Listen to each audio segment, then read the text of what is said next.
Welcome back to the Analyst Desk ahead of MAD Lions versus Origen, a huge fight between the 3rd and 4th place from Spring. Origen have already taken down both G2 and Fnatic, and now the young MAD Lions stand in their way. We've been talking about draft all day long. Ender in particular has been fired up and passionate, Drakos, so I'm glad to have you back. So before I have his take on draft, I want you to hit me. What do you think about MAD Lions? What do you think stands out? So I think right now in the meta, not necessarily specific to MAD Lions, we're seeing that teams have some ideas, but there's a lot of teams that are still trying to branch out and experiment. G2 and Fnatic are the primary 2 examples. And I think there are some champions that are maybe not getting as much attention as they receive, and some appropriately so. I think conveniently they all start with S, which perfect, works out for me, right? But I think the champions that we always need to keep our eye on moving forward as teams continue to innovate, and these are champions that I think have not been capped out yet in terms of what they provide to a team, is the Syndra, it's the Sett, and it's the Senna. And the Syndra's an obvious case, right? It's a mid bot lane flex. The Sett as well appears to be a triple flex, although very rarely do we see teams fully utilize it. And the last one, and this one especially important because MAD Lions are the only team using this right now, is the Senna. Because Senna herself enables so many champions in the game who struggle in the laning phase or who would otherwise suffer in poor lane matchups to get through scot-free. And I think that Wukong cannot be the only champion that pairs well with this. So there has to be more here that can evolve in the draft. And that's the other insane thing about Senna as well. She's not really a flex pick in her own right. She opens up other champions to be even more flexible than already, because you say like Wukong primarily top lane, maybe sees some play in the jungle, but it's pretty much just top. Now all of a sudden MAD Lions can slot him into bot lane. So I'm very much with you where like, do we see Galio flex between mid and bot lane? Here in LEC, we don't really care too much about that, but as time goes on, it's only going to open up more and more options. Oh, I certainly hope it does, because when I saw that Wukong flex to bottom, I was jumping for joy, and I'm hoping to see more. And I wanted to chime in on something that I started setting up right at the beginning of the day. The #1 statistical mid laner in the league, Humanoid. We are talking very extensively about draft because we will be doing the picks and bans here at the Analyst Desk. But let's talk a little bit about Humanoid. Let's talk about the fact that his Orianna is pretty beastly at the moment, and just as an individual, he's having a fantastic summer split. No, he absolutely is, and I think, you know, this is a champion that both teams are going to be looking at because, yes, Humanoid has had great performances on it. Also, Nukeduck likes the Orianna, so this is actually going to be a very contested pick, I feel like, in today's matches. But primarily for Humanoid, the ability for him to take the Orianna opens up more options in the jungle. I mean, Shadow can go for the Lee Sin, who doesn't have to rely entirely on, you know, finding engage on like the Trundle and the value of utility that provides. Instead, Humanoid can carry a lot of that weight himself because his Orianna is simply that good. And additionally, what we look at here is that obviously Humanoid's Orianna is incredible, but I think it's also important to take into account the full duo there, which is Shadow as well. The Lee Sin Orianna combo, it's been used in 3 out of 5 of MAD Lions games so far, and it's friggin' brutal. Even in the G2 game that we saw them lose, almost comically how hard they were dominated, you still saw in the mid lane those two shining through, and that level of jungle mid synergy I think is one of the easiest ways to contest another top team, especially if Origen, prioritizing a pick that I really love in the Sett jungle, who isn't going to have as much agency in the early game as a pick like the Lee Sin. How the hell does Shadow keep getting Lee Sin is a question that I'm going to start figuring out later in the split. We'll see if he gets it again today. Let's turn our attention to Origen. Ender, you already brought up the fact that Orianna is kind of a shared pool. Last week we saw Alphari on tank duty. I was both sad and happy at the same time. I like the experimentation. I don't like Alphari on tanks, but let's talk about Alphari and OG. Honestly, Origen is a team that I actually find very hard to read this split. Whereas in Spring Split, early on, we were like, they're drafting for team fight, lots of good scaling options. Like, you knew what you were going to get in an Origen draft. Whereas this Origen, you already said last week they were playing tanks. In week 1, they played a comp that was actually a 1-3-1 comp with stuff like the Echo in the mid lane, where Nukeduck is supposed to be going in towards sides. Now, I think Origen came in with a poor read on the overall meta and very quickly readjusted in week 2, where they start throwing Alphari on tanks. Now we have some DPS mages in the mid lane for Nukeduck as well. But I almost think we're going to see Origen continue to evolve in this week, and we get to see Alphari go back to those comfortable, you know, damage-dealing top laners that he can carry on, because when he looks across the lane matchup, he says, I can dominate Orome. I want to have a Wukong, a Mordekaiser, any of these other champions. There's no way in hell he's going to let himself get stuck on Malphite again. The question to me is, which version of Origen do we see? Because this week on Euphoria we had Aphelios on, and he gave us a lot of insight that against Fnatic and the G2s in the world, the #1 thing that they were prepping coming into playoffs was we fight them. When they want to fight, we fight them, because if we don't, we will lose control of the game. The question is, with MAD Lions being one of the most aggressive teams in our league, do we see that Origen, or do we see the Origen that punches down so well, that plays slow League of Legends because they know they can win that way? Because I'm in the same boat as you. We probably will see a Gangplank or an Ornn. Like, right? Like, that's just kind of what you expect from OG. That's the standard safe OG. But do we instead get the new OG, the OG that wants to contest G2 and Fnatic, the OG that will go for the counterpick top lane and try to bash Orome down in the lane phase? And I'll also say, for OG, one of the things that they sort of stepped into when you're talking about the playoffs and how they want to play more aggressively early on, this team is hyper-focused on dragons in the early game. So their sort of belief is attack the Drakes early, and then you can sort of let the, the foot off the gas a bit in mid-game if you can get yourself, 1 or 2 comfort Drakes so you don't let the enemy team start snowballing their way towards a soul. So it very much, or a lot of the time, is driven by Xerxe in the jungle by looking for a winning bot lane 2v2 matchup to try and open up that objective, and those are the fights that they will constantly seek. I am so excited to see how this plays out, because not only have we discussed what are we going to see from OG, last week we also saw a slightly different flavor from MAD Lions. We'd see them go very heavy initiation and sort of tower dive style comps leading up to their red board in the bottom lane and kind of shocking us a little bit. We just saw the MAD Lions on your screen doing a huddle. I know we're a few seconds away from the draft. So I'm going to start with you, Ender. We've already touched on some of the important champions, or styles. We know Orianna is probably going to feature heavily in today's game. What other champions do you anticipate to see, as it actually looks like we're going to pick some bans? Oh, honestly, it's hard to say, because one of the things that I think MAD Lions proved last week by changing things up is that they are a flexible team. It's not like they just have the one, we have to heavy dive you. They like to see what their opponents are going for, and you saw in the game against Fnatic how they're willing to counter you. So this is a game where, yes, we'll see the Orianna, we'll see the Lee Sin, but the rest is up for grabs. And I think it is a story of flexibility versus preparation. OG historically have always been a team that prep really well, and we know this is a hugely crucial matchup for them. But in best of one, flexibility I think is so much stronger when it comes down to a single draft instead of a series of drafts. And my question is, Origen have some options here. They can try to draft around what MAD Lions have been playing and prepare counters of their own to deal with things like the Senna Wukong, or they can ban out the variables and leave open power picks. So do they take away the Senna? Do they take away some of the curveballs? Or do they focus on stock standard meta bans and trust that what they've got prepared is good for it? And already the Lee Sin banned away. I'm so happy to see that. I love it, Trevor. I love it. But now, Drakos, the next thing for me is, what level of impact are we going to see from Shadow when he is not on his signature Lee Sin? And I do have faith, I do have hope. And what is it going to be? That's what I want to find out. Still a big impact. This guy gets crazy in his early game pathing, so I think he's going to be doing just fine. I'm honestly surprised to see the Lee Sin ban still, because I think Sett works so well into Lee Sin, and I would be having my eye on a champion like that for Xerxe. So I'm wondering if, with the Lee Sin ban, if Xerxe thinks Sett is lower in priority, and maybe Volibear has replaced it. Ooh, well, just so you know, Trundle is the one shared champion here, as it's the only other champion that Shadow has run in the jungle. Syndra and now Thresh. The final bans, Varus, Yuumi, Gangplank on the side of MAD Lions, and with the number of sort of high priority picks, both Ezreal and Aphelios are open. If this Orianna gets locked in, I am so stoked, because we spent a lot of time talking about the impact that both Humanoid and Nukeduck can have on that champion. Yeah, I think you're completely right, Trevor. And then just the sense that this is a very important champion for both of these players, and for Humanoid especially, that level of performance we've seen from Humanoid, so far that's a one-game thing. We haven't seen that in other champions. We haven't seen that in other situations. So setting him up again to have that same level of performance, to give something he's excelled on, is very good. The downside, you've already banned away GP, one of the best answers mid to late game against Aphelios in team fights. So it makes it very easy for OG to go, okay, we'll take that one. Single-handedly enables Tahm Kench to exist as a champion, and now MAD Lions bot lane conundrum gets a bit more difficult. Interesting question that I want to pose. We've anticipated tanks. We know Alphari doesn't really want to, traditionally go that way. But matchups today have included Wukong, GP, Volibear, Kayle, Akali, Kayle. 3 for 3 on the Kayles. I wonder if we're going to see that.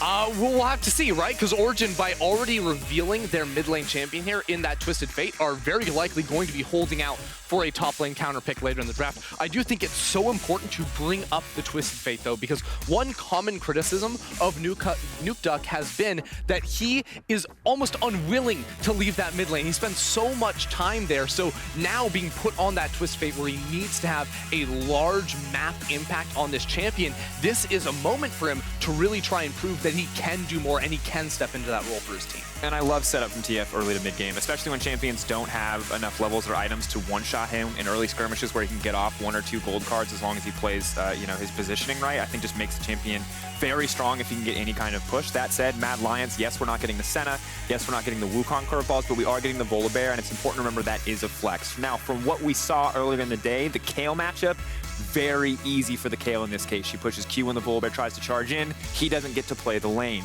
That said, I don't love Kayle. I want a champion in Alphari's hand that doesn't have to wait till level 16 to instantly win the game. I want something that's going to be active much sooner. Now, the thing is, like, I'll 100% agree with you. Like, you want to see Alphari in a champion that will dominate lane, but Origen have tools to actually play away from top lane, which again is a bit of a paradigm shift for them where you have an Aphelios and a Nautilus you can play through. Twisted Fate with gold cards, you have to assume Humanoid will be running a cleanse in mid, but once that gets burnt, all of a sudden mid lane, very gankable here, and if Trundle gets left open, I feel like Origen are immediately going to move there. Let's find out what happens. The last ban coming in now from Mad Lions. It's Taric and Ornn banned away from Origen, Olaf, and one last option here. That jungle potential flex from that Volibear. We're going to find some answers out in a moment or two. And it is surprising to me just how much time the Mad Lions are taking. It's going to be a Malphite as the final ban. So this is really interesting. Malphite, of course, is just insanely good into champions like the Aphelios, even the Kalista, although some people may be like, how? Obviously, she can dash out of the way. But when we asked Whippo and a lot of top laners about Malphite, Whippo, the originator of the champion in our meta, it just shuts down any kind of hyper carry so easily, so reliably. At the end of the day, I like that it's banned away, but my concern is that Mad Lions are running out of good options to deal with this Aphelios as we get later into the game, because the Ornn, the Malphite, the GP are their 3 most reliable options from top lane at least to kill this friggin' champion in a team fight. So it's going to be difficult, but I take it back, because when you put an Alistar and an Orianna together, you just built your own Malphite. Yep, just like somehow they find a way right there. Chuck him in with the Fate's Call as well, combination ball delivery system, and now we find out, is this Volibear top, is this Volibear jungle, and what will Alphari use to counterpick it? We've seen the Sett locked in, now for Xerxe, another comfort pick, and I'm very much excited to see what it's going to be. This will signal to me Volibear jungle ender. Yeah, so this will be a Volibear jungle, which actually makes me immediately concerned for Mad Lions' damage profile, because in top lane, when you're building Trinity Force on the Volibear, he's going to do a lot more physical damage, even though the champion does primarily magic damage with his passive and these things. Now, when you're building Cinderhulk, and then very likely full tank options, you have AP top lane, AP jungle, AP mid lane, and a Kalista who is not the same level of late game hypercarry that you expect. And what this means for Origen is that both Nukeduck and Alphari can run almost double MR runes and be untouchable throughout the game. Additionally, now that we have the Kayle locked in for Alphari, obviously means we're not going to expect a ton from that top lane, but Kayle can just avoid the Mordekaiser a lot in the early game, and as we get late game, the Rocky Mountain Oysters combo, shout out to Monty, that's the Season 3 one. You know what it gets hard countered by? That's a Kayle ultimate and having multiple reliable late game damage sources. So while Mad Lions have the potential to one-shot shotgun a team fight with their combo, it gets harder and harder the later we go in this game when Kayle ulti gets lower and lower cooldown. Ladies, gentlemen, and everyone else, we're game 4 of the day, and it's the 4th time we have carry versus carry in the top lane. Ender, you have until the graphics disappear. Closing thoughts. Closing thoughts is we know Origen are trying to scale. Mad Lions, you need to attack early, right? Like bot lane, you have a really strong 2v2. You need to helicopter this top lane and destroy the Kayle with some Alistar roams towards the top lane. Also, hi to Vedius who waved at us, and Mad vs OG, it's time, let's go! Yeah! Yeah!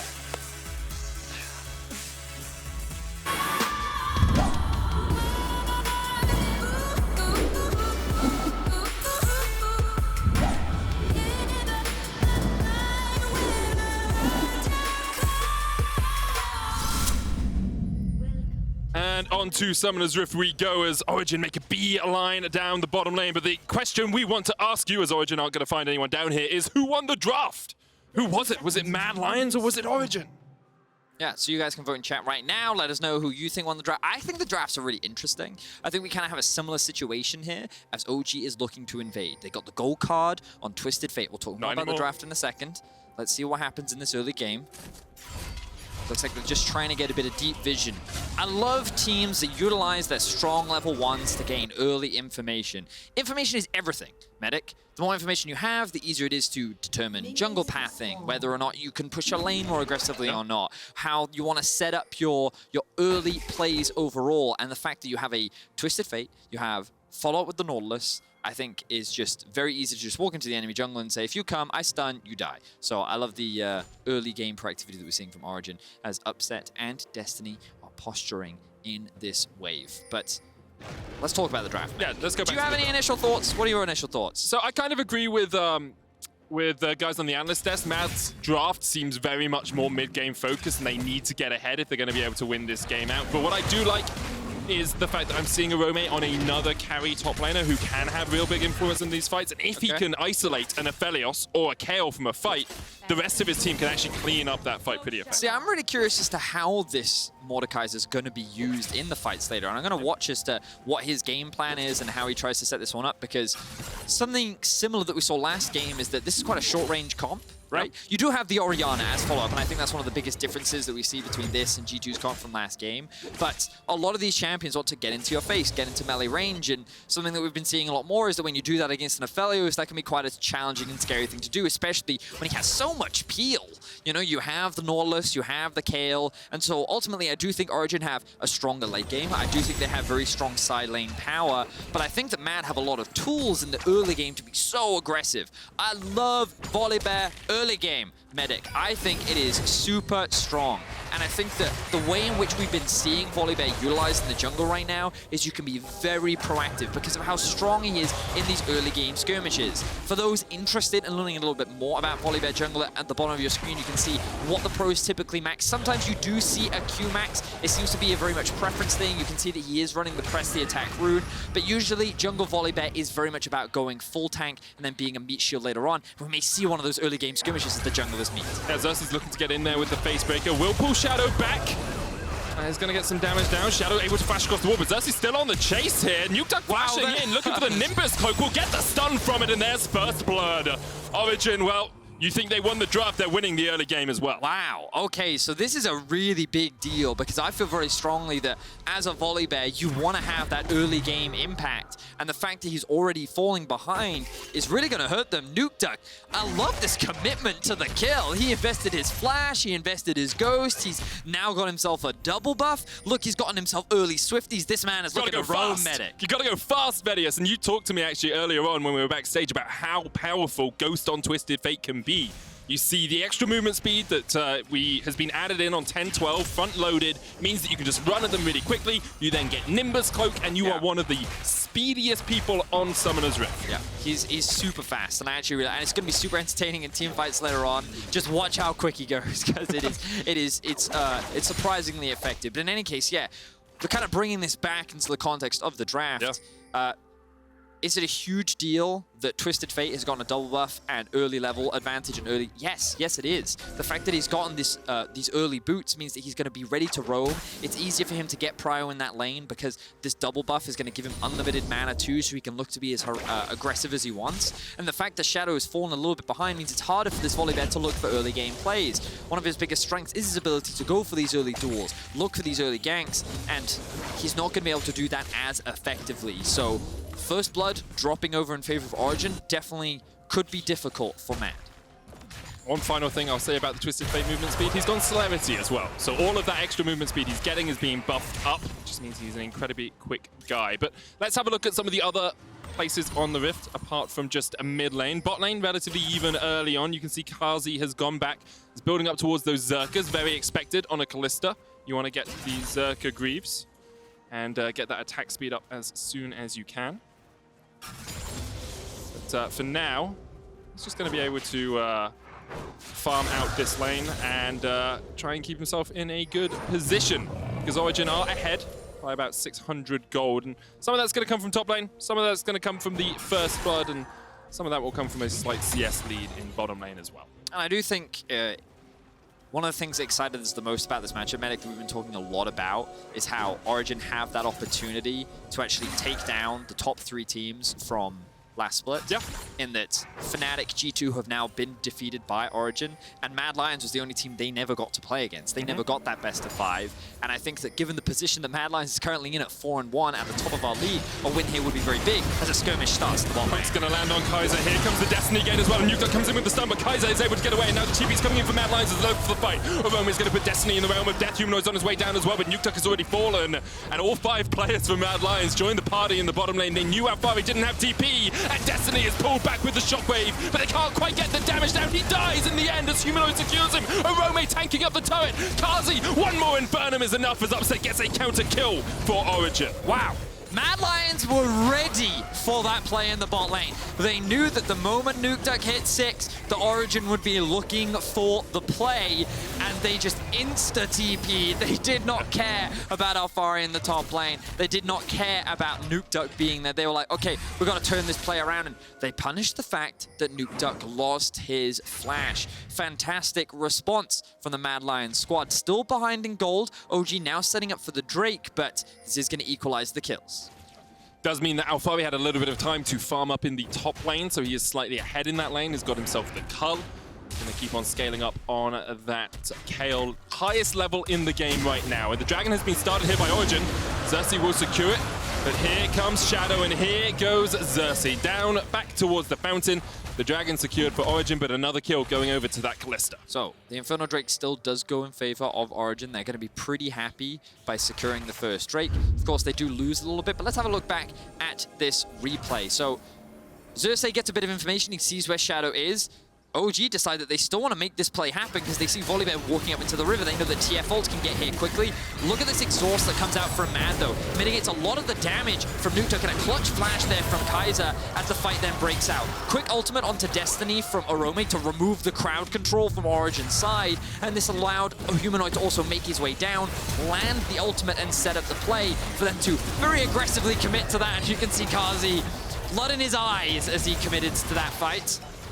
And it ends up going in favor of Mad overall in terms of kills, as they got another kill after the Drake as well, but Origen trade it for a Drake. So game's still very even right now, as Origen swapped to the top side of the map. Yeah, we see both of the bot laners coming up towards the top side, trying to keep that tempo going. If you're Mad Lions, trying to get that Kalista towards her really powerful mid-game, because for now, Origen will be very happy with the tempo of the game, with the pace of the game. They'll be very happy that they've got the Aphelios, a BF sword already, that he's ahead in CS. He's scaling up towards that very powerful 2-3 item Aphelios, and they have the ability to protect him as well, of course, with the Nautilus and with the Kayle when the fight comes out later on.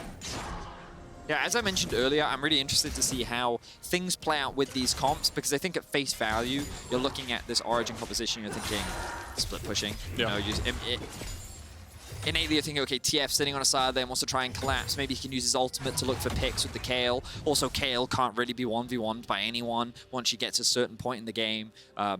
But that doesn't mean that they necessarily have weak team fighting, because as we talked about, Mad's comp is relatively short range, the exception being the Orianna, and as long as she has a strong frontline to play around, I think that the Orianna can be very effective. And ultimately, I'm really curious as to how this Mordekaiser is going to fit into the equation. Is the Mordekaiser's goal to remove things like the Kayle from the fight? Do you want to try and remove some of the frontline? Or are you just trying to remove the Aphelios from the fight? I'm really curious as to what Orome's game plan and decision-making will be as we progress into these mid-game team fights that I do very much expect to happen. I'm really looking forward to it as well, because as you say, there's just so many different options. If it were me, I'd be saying, hey, if we get the Sett out of the fight, then he can't disengage for his teammate, and perhaps we can dive on towards that backline. But in those split-second decisions is where these games will be won or lost. For sure. And I think the other thing to note is that OG aren't forced into going for these early fights because they secured the first Drake.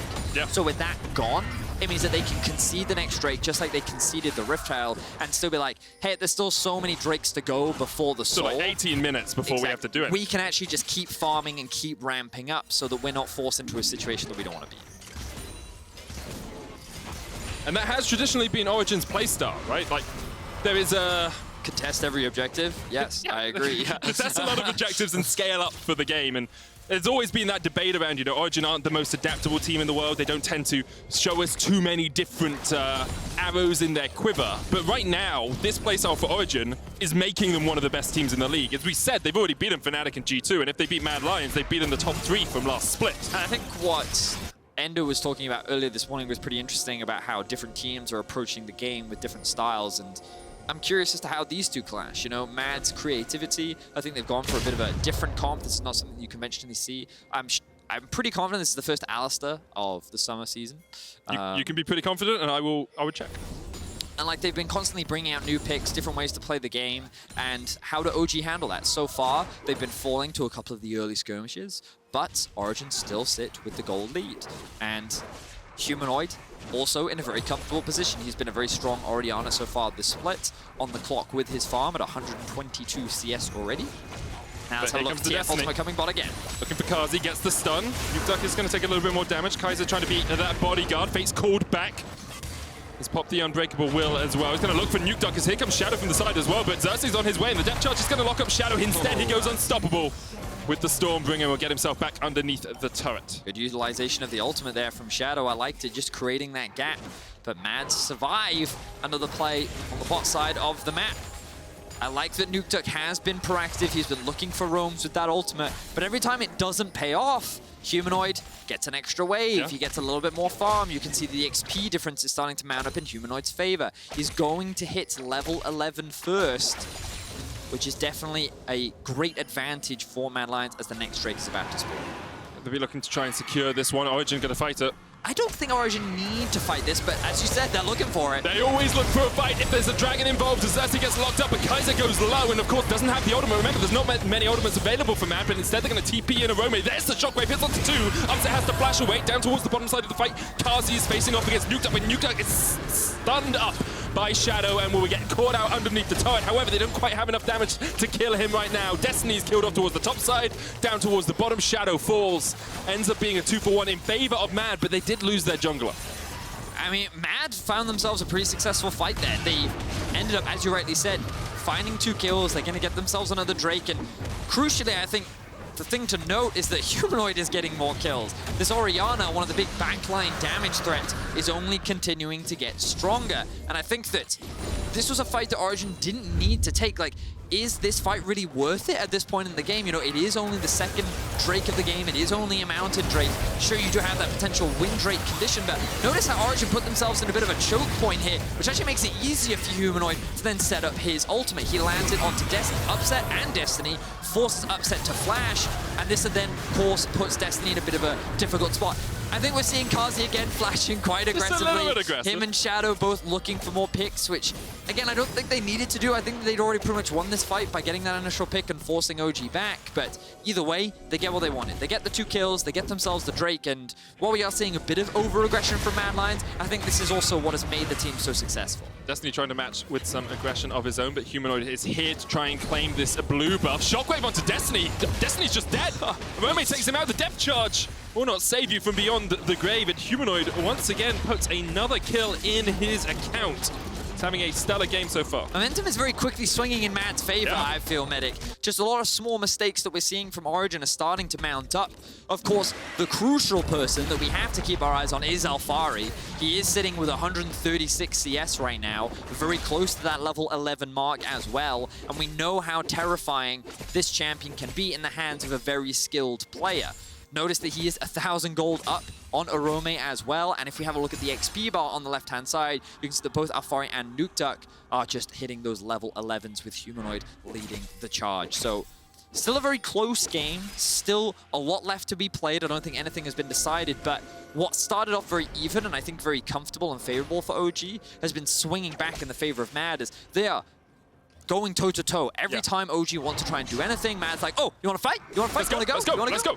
And it's going in MAD's favor every single time. I mean, MAD do have the most combined kills per minute of any team in the LEC. 0.89 coming into this week. They are ahead of G2, ahead of SK, ahead of everyone else. And a lot of that does come down to the fact that Humanoid is having some very good games as of late. Statistically, the best player in the league, as we talked about earlier. But for now, let's talk about this Destiny that's coming in, as Carzzy's going to get locked up with the stun card. There's the Moonlight Vigil as well, and he's rooted in place. He really doesn't have anywhere to go. He tries to trade back onto Upset. But already the kill is there. Shadow's going to use the Stormbringer to escape over a wall. One of the few you can jump as Volibear using that. And Carzzy just got a little bit caught out there. So, well, good pick from Origen to try and get a little bit more control over the top side river, give Upset some freedom, and I feel like Carzzy has been picked out a couple times this game. We saw him flashing under a tower twice now, I think, and overextended a bit on top. Of course, he thought he was safe because Shadow was in the vicinity, but that's the danger of the Twisted Fate ultimate. Not going to be all bad news, though, for MAD, as Humanoid secures himself the mid-tier 1, which is going to open up the map a lot more in favor of MAD, while Alphari is doing something similar on the bot side, as he has now completed his Gunblade. Humanoid, yeah, has got that services. Maybe building up towards a Rabadon's death cap next. Always get Seraph so early, dude. Like, it's fully like. Okay. I've had this graphic for a while. I'm just going to bring it up now because we keep talking about Humanoid. I want to remind people just how flipping good this guy is. First in gold difference at 15, first in damage percentage of any player, any mid laner in the league. Has almost 400 more damage per minute than his opponent. Like, a big damage per minute number is about 1,000. He's getting 40% of that more than his opponent in every single game. It's actually devastating. He's having an incredible performance. He still dies. He still has a high death percentage, but we're going to ignore that. Yeah, I mean, I think we can still say he's having a very good performance. Oh, of course he is. Of course, it's backed up by what we're seeing on our screen as well. And I think that the team does right to put him in positions where he can carry. And we often see this situation where he has a composition that he can safely play around. And I think that he's doing a fantastic job. And in this matchup today, he's going to be very important. The gold is still very even. I mean, just want to talk a little bit about Upset's itemization here.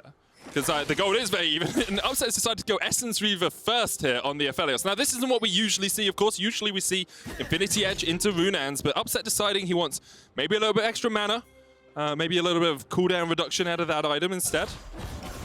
You're actually seeing a slight shift in terms of the itemization. Mana is one of the things, cooldown reduction is the other, as you rightly mentioned. It might just be that he wants his ultimate up more often.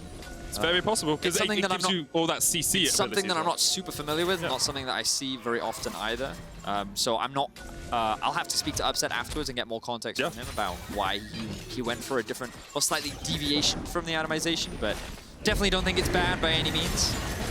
Gets it relatively early on as well, of course, because he's sitting at 3-0-0. Has a bounty on his head as Carzzy is going to be funneled some of this gold from this turret. But Origen are on the other side of the map, and it's 1,000 gold difference between the two teams. Rift Herald will get a charge in here, and Nukeduck's going to be unable to stop it. He has gone towards the AP Twisted Fate build here. With the VoD of Ages complete, he's going to start stacking that one up. It's about halfway towards finishing the full stack, and Shadow will get there. Get MAD Lions' second dragon of the game. So 18 minutes in, let's have a quick recap of where we are, because there was a flurry of action between the 10 and sort of the 15-minute mark, and now things have slowed down a little bit once again.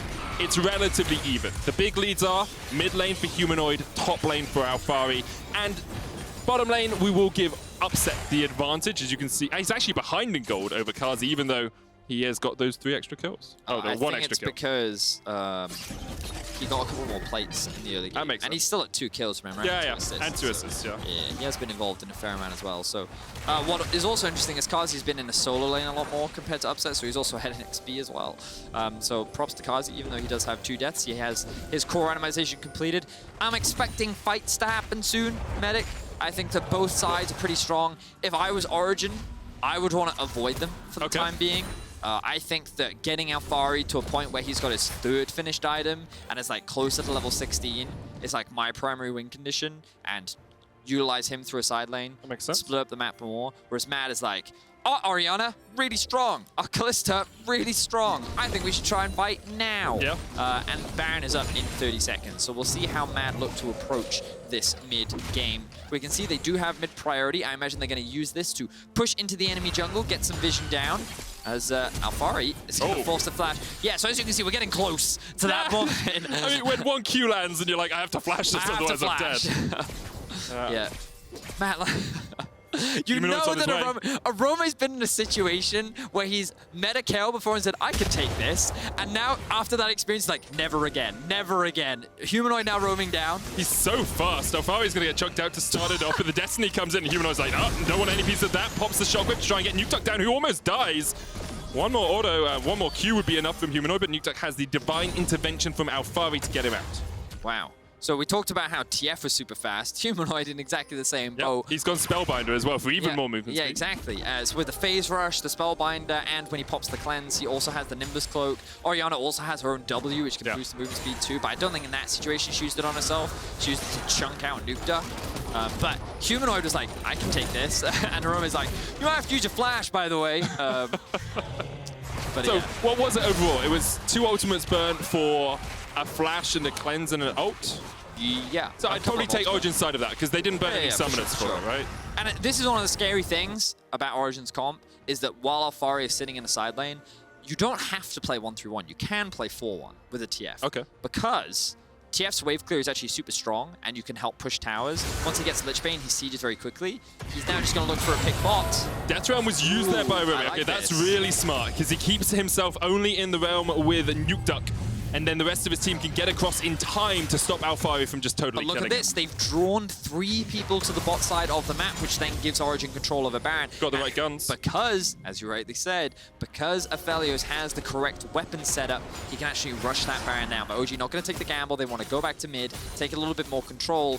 But what I wanted to say was that the scary thing about TF is that every time you try and attack the Kayle with multiple members, the TF can quickly roam down with the ultimate as well. And what I think is pretty interesting here from Origen is how they're going for a 2-3 setup, which we did see sometimes. Vitality was one of the teams back from 2018 that used to do this a lot, where rather than have 2 split pushes separate, you actually just put them both in the same lane, and you're like, well, if you can't duel one of us, can you really duel 2? G2 used to do it a bunch as well. It would be like Perks coming in with Wonder, and they would play like the Rise combination, trying to get towards that. And one of the scary things about it is that once it gets going, it becomes very difficult to stop. But then your 3-man has to be very cautious. Because if the 4 people choose to engage on you, then it can quickly convert into a Baron. And you can see if we have a quick look at the toggle of vision, or we might not have time, as Orome is going to die. Here comes the Destiny. Alphari's going to flash forward, and Orome is going to die, Vedius. Well predicted.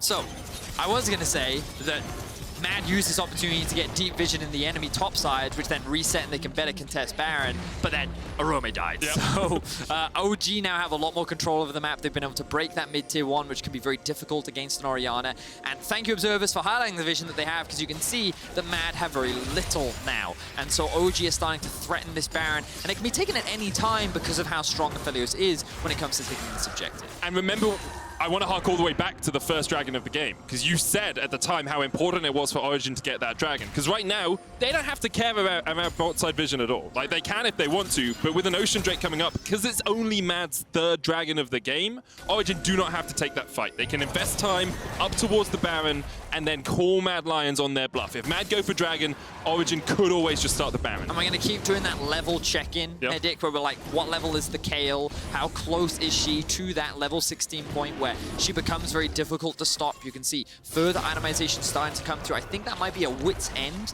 coming through from Alphari, so investing in the magic resistance. We heard Ender talking about it on the AD. There's a lot of AP damage on the side of MAD, so building that MR makes you an even stronger duelist. And yeah, just a lot of posturing around this Baron, but for now, OG sitting with a 1.5k gold lead. And reminder to viewers at home that should OG win this matchup, they will have defeated G2, Fnatic, and MAD Lions, who were the top 3 teams from last split. OG are trying to make a statement that they are contenders for the finals of Summer. And of course, the split is still long, but starting off by taking down some of your biggest competition is definitely where Origen want to be. All right, if you can get all of those wins in the first round robin against everyone who is likely to place around you, it's such a good start, especially since you only have to look back to last year to see Origen failing in a summer split. The fight now is going to begin in the mid lane as Xerxe looks for some damage on Kaiser.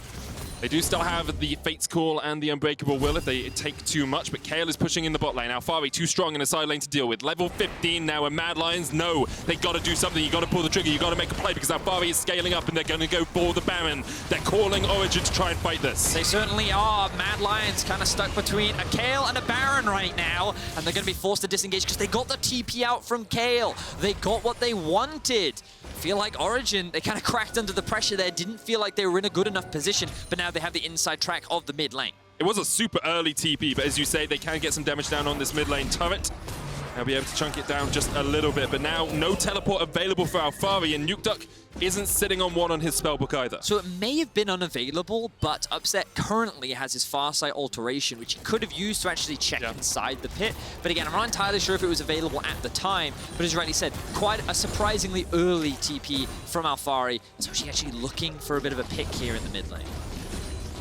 Looks like they're just going to reset. So MAD are super happy with this. Getting the TP out from Alphari makes that Baron threat from OG and that split pushing power significantly weaker. Gives Orome some time to push out the bottom lane as well and gets us closer to that Ocean Soul. Gets us closer to another objective that MAD Lions can force Origen to fight around. Let's have a look at where we were in terms of our key carries. Remember, we said Origen will be looking to Alphari, getting to level 16. He's currently 60 CS ahead. Alphari, a third of the way to level 16 on this Kayle. Look at Humanoid, though. 26 minutes in, he's at 302 farm Vedius. That is an incredible score.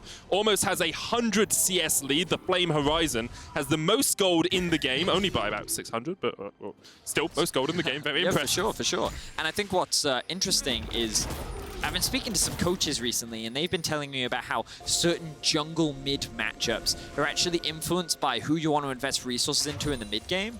And champions like Orianna and Azir actually want low econ junglers, largely because they're actually going to take all your camps come the mid game. And you can actually see a great example of this on Humanoid, where he's gotten all this experience and gold from is because he's been taking farm. Shadow's only level 11 as an engage is starting to kick off. Kaiser's trying to jump onto Xerxe. He's going to take some damage here. Carzzy pushing out the wave in the mid lane. Xerxe's going to get pulled back with the Depth's Grasp. Moonlight Vigil doesn't connect. Roman's going to chase Xerxe out. They're both in the realm of Fate's Call now used. Humanoid chasing Nukeduck down towards the bottom side. He's going to get stunned. Cleanses immediately. Xerxe's already dead. Orome takes him out in the Depth's realm, and now Upset's been knocked up, but he's able to cleanse and flash away. Destiny trying to get away as well as Shadow steps forward. Carzzy exhausted. There's the shockwave. There's the shutdown. Alphari goes down. MAD Lions find 3, and they find the perfect fight at the right time. Beautiful fight from MAD, and I was asking what was Orome going to do with his ultimate. He removed Xerxe. He removed that front line, one of the big disengage tools to protect the back line, and this sort of scattered OG and allowed MAD to just focus down particular members of OG and force that Kayle ultimate out very early. That 5v5 in that choke point was exactly where MAD wanted that team fight to go, and they end up securing the Baron. So watch this engage from Kaiser. Starts off by just knocking Xerxe back. Notice that Carzzy splitting off Nukeduck from the fight. He's hesitant to get involved. But then here, Orome splits off Xerxe, and now OG's like, oh, what do we do? Where do we focus? Because Orome's just chasing down the jungler. Then they commit onto Alphari. He's forced to use his ultimate, and then a beautiful double knockup from Kaiser sets up the rest of MAD to be able to follow through and wipe Origen off the map. Beautifully played fight. MAD Lions now with the Baron in control of the game. And 25 seconds on an Ocean Soul, but Humanoid doesn't want to wait for it. The shockwave! That's the 3rd time he's pulled Destiny out of his hook and sent him to an early grave. Destiny sitting 0-5-0 as Humanoid has been taking names on this Orianna, putting them in his death note as they're not even looking for the dragon. Looks like Orome might go down there and deal with it himself, or the rest of the team will just get that in a tower in the mid lane and now go down. Ocean Soul will be so powerful, and the MAD Lions are looking like a force to be reckoned with here in the LEC. And many people wondered, MAD Lions last split, was it just a lucky win against G2? You took down G2 when they were underperforming. When the rematch came about, G2 seemed to completely destroy MAD Lions. They, quote-unquote, got a lucky 3rd place, but coming into this split, they have just dominated everyone. They're only lost to G2 so far. They've taken down Fnatic. They're now on track to take down OG, and I think that they are very clearly cementing themselves. I mean, I think like they already had, but just further, like just going 5-1. Yeah, exactly. Reinforces the idea, doesn't it? And a 5-game winning spree as well this would be as they look to take down Origen. Alphari is still splitting in the side lane, but MAD Lions do not give a damn about your split push. They are looking for the Nexus Towers. They're looking for the win. Origen still have the opportunity to fight back in this game, but you got to do something soon as Nukeduck has to flash away half his health just from a command dissonance, and now MAD Lions have another wave pushing in. 2 cannons here, but MAD say that's enough for now. We back away. We're going to reset and look to end the game on the next push. So much of this has to be, or so much of the position that MAD Lions is currently in comes off the back of that initial Baron that they started off. Yep. forcing the teleport out from Alphari forced him to group a lot more because of the risk of Mad Lions actually being able to rush that Baron down. And because of that, Mad Lions were able to find the team fight that they wanted, and ultimately they knew that they could win the 5v5. You look at Twisted Fate, and he's not going to offer the same team fight values that an Orianna has. The way in which you can just remove someone from the team fight utilizing the Mordekaiser, I think has shown how it forces OG to split out, and they don't have that strong front line anymore. So I think the Mad Lions continue to showcase why they are one of the best team fighting teams that we do have in the league. And Medic, you hit us with that stat earlier that they are the bloodiest team that we have in our league. They love to get their kills. They love to win out on these fights. I will note Alphari is 16, has teleport available on this Kayle, but is that too little too late as Humanoid gets jumped on by Xerxe, but there's no one here to follow up. Look at him go! Look at him go. He misses the shockwave. He does. He misses the shockwave. That could be impactful, but Alphari, he can't split push. There's super minions pushing in. It takes him too long to clear them, and he knows he needs to get back with his team. Instead, he says, no, I'm going to stay. I'm going to push this wave, and Mad Lion's going to have to try and push towards the inhibitor tower. Stun lands onto Kaiser there, but this inhibitor tower is already down to about 3/4 of its health. Orome is forcing in the mid wave. No Baron buff remains on Mad, so they are going to have to wait for these normal minions to get the push in. Nukeduck looking for the gold card on Orome, won't be able to get there in time, and Alphari has now come back to join the team. He's stepping forward, but he's already chunked out. Destiny goes in with a hook, but doesn't land it. Kaiser answers with a headbutt. There's the Moonlight Vigil, and that could be enough. That's a big chunk. Hook comes out once again onto Shadow. Here's the Destiny Gate as Nukeduck looks to try and get behind them, but we've seen TFs fail this before, and immediately he's jumped on. Why do TFs do this against Mad Lions? You cannot flank them. They will kill you immediately. And Origen make a fatal four that we've seen Fnatic make before. Xerxe tries to get on Carzzy on the backline. Alphari's still doing damage here, though, as the front line steps forward. Mad continues to engage. There's the headbutt, there's the pulverize. The pullback doesn't quite land on Alphari, but that Kayle is still very strong. The shockwave stopwatch manages to avoid it. The inhibitor is going to go down, and Alphari chunked out enough that he has to run back to the fountain. And Mad Lions walk away with another inhibitor with no one dying. They're looking to do it tutorial style as they grab themselves another mid wave and look to push in for the final inhibitor. Final inhibitor stands in their way between a momentous victory and them. Origen going to keep trying to defend. Alphari is still very strong, but doesn't have the flash, doesn't have the ult, and doesn't have a chance if he's jumped on and perfectly killed here by Mad Lions. But it's super tutorial. They're backing away, waiting for the super minions to push in. Hook doesn't connect on Orome as he uses the proto belt to escape. 2 minutes on Elder, 1 minute on Baron. Mad Lions reset. Wow, well, let's have a look back at this fight as Medic catches his breath. And we've got to keep track of Nukeduck here because initially, a lot of these setups from Origen are actually very good. This is a 4v4 and they're getting a lot of chip damage down and they're setting up this chain CC onto Humanoid and they think that they've successfully split Mad, but the decision-making here from Carzzy to flash into Nukeduck to prevent him from being able to land that gold card with the ultimate dragon from Kaiser as well.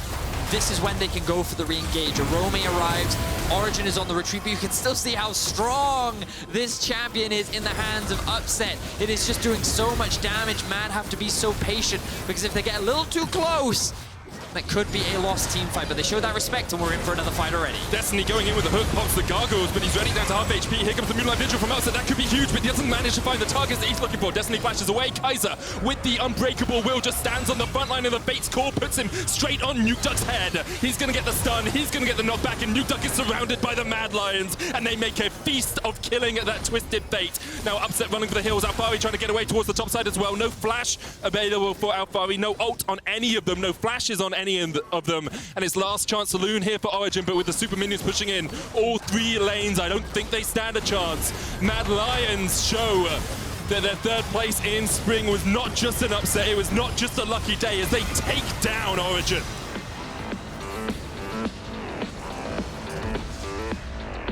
And the Mad Lions successfully hold on to 1st place in the LEC right now. Yeah. 5-1. After the first, 3rd of the split, you were saying, yep, Medic? 6 games already played. Split, yeah. Of course, Rogue still yet to play. They may be able to join them after their matchup against Fnatic. Look at that. I mean, Carzzy is like giving a huge amount of props there to Humanoid, and it just reinforces how great a split he's having. Origen 5-0-6 on his Orianna. And huge props to Kaiser, too. This man, like, he is just such a good support, man. So many of his engages are so good. The setups in team fights, like, Mad are just so impressive. Yeah. Like, they're such a good team. I love it so much. Like, I'm so excited at the prospect that, like, obviously we're very early on in the split, Medic. We are. But I am just so excited at the idea of someone else winning that isn't G2 and Fnatic. I'm just like that. I just want to see exciting playoffs. I want a great top 4. I want 4 incredible teams going to Worlds. I want Matt to smash G2 and Fnatic. Okay. I think that would be super great. It would be super great, Vedius. You guys can vote for Key Player of the Game at LEC on Twitter. Orome, Humanoid, and Kaiser are your options. They all played really well. I think Mad Lions just looked great today. We have a huge fight to close out the day, though, because Fnatic are looking to bounce back from a 0-2 week versus Rome. G2 are inevitable. G2 are inescapable. Matching the record set by Fnatic. 7 titles for G2. Even right now, winning LEC is not like something big. It's more about beating G2. The goal here is to beat G2 and to get the trophy back. Like right now, we're just playing our own game, where we have to keep staying ahead of everyone else. And that's always harder than it is to catch up to someone.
And welcome back for week 3 of the LEC as MAD Lions take down Origen here and grab their 5th victory in the LEC Summer. I have Kaiser with me to talk about the game. Congrats for this game, Kaiser.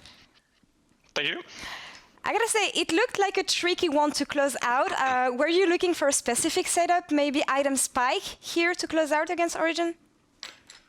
I mean, it was kind of hard to close out because they had a really smart draft with their TF Kayle into our Mordekaiser, right? So it was really hard to answer the Kayle on the side lane. So what we did is we baited Baron, forced her TP, and then she couldn't split push anymore, right? As we would just take the Nash, and that's what we were kind of waiting for. And once we did it, I think the game was pretty over pretty soon. So yeah. All right. Well, I want to rewind a bit on something specific because we saw that Origen went as a 5-man group bot lane to put the level 1 ward at Shadow's red buff. So I'm wondering how important it is for the opponent to grab this kind of information in the early game.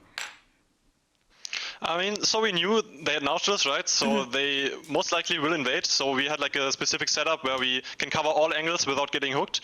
So that was kind of nice by us. And of course, we know that they might invade our red buff because they were stronger level 1 as well. I mean, it kind of just forces our game plan to their conditions, I guess. We kind of have to adapt to what they do. If they invade our red buff, maybe we have to split the map or something, stuff like that. It really depends on what they do. So if you have a stronger early game, for example, you can kind of always decide where you want to play around, right? And I think they didn't split the map this game, so it was kind of fine for us. But yeah. No, and yeah, actually, I was wondering because did you have to adapt your game plan after that? You said that knowing this information, you can play on the other side of the map. So what did this change for you in this early game? Because they still got the first blood in this specific spot. Yeah, I mean, they got first blood, but I think that was mostly because Shadow underestimated the ghost TF mid lane or something. I'm not sure, they just ran him down, right? I don't think the level 1 really changed that much. I think they maybe got information where he started and stuff, but usually you can get that anyway, right? So I don't think it changed that much in our game plan. All right, then Shadow's cockiness is to be held accountable for this one, let's say. What about now? I mean, your guys are 5-1 in the LEC. I know that you had an amazing sprint split already, but did you expect to end up at the first spot after 3 weeks now? I mean, to be honest, after the first game against G2, it was kind of, it was kind of rough, but after we played some scrims, we got a lot better, right? We got more confidence. I think we belong to the best teams in Europe, and it's really showing right now. And I can agree with you on that. Thank you very much for the interview, and congrats again on winning against Origen.